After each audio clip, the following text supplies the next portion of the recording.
کہ 3 شخص ایسے ہیں کہ رب کائنات ان 3 بندوں کی دعا کبھی بھی قبول نہیں فرماتا. بڑی قابل توجہ بات ہے. 3 بندوں کی دعا اللہ پاک کبھی قبول نہیں فرماتا. ان 3 بندوں میں سے ایک بندہ وہ ہے جس کی بیوی بد اخلاق ہو.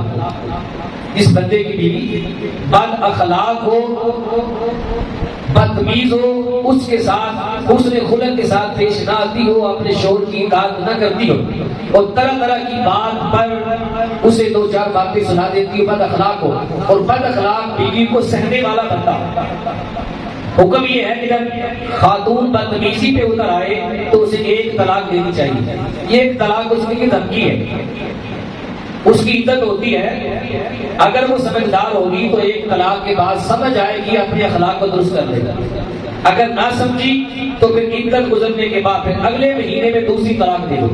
پھر بھی اس کے لیے دھمکی ہے. اگر وہ سمجھ گئی تو ٹھیک ہے، اس نے توبہ کر لی، شوہر کی اطاعت کر لی، بد اخلاقی سے باز آ گئی تو یہ طلاق رجعی ہے، میاں بیوی کا رجوع ہو سکتا ہے. لیکن اگر وہ اس سے باز نہیں آتی تو اسے 3 طلاقیں دینی چاہیے. تو بعد 3 بندے ایسے ہیں جن کی اللہ دعا قبول نہیں فرماتا. ان میں سے ایک بد اخلاق بیوی ہے کہ جس کا شوہر اس کی بد اخلاقی کے باوجود اس بیوی کو طلاق نہیں دیتا. مطلب کیا؟ اسے توبہ کرنے اور سمجھنے کا موقع نہیں دیتا. طلاق کے ذریعے 1 طلاق دے کر. تو بد اخلاق بیوی کا جو شوہر ہے جو اسے طلاق نہیں دیتا، اللہ پاک اس کی کبھی بھی دعا قبول نہیں فرماتا، چاہے نمازیں جتنی مرضی پڑھتا ہے.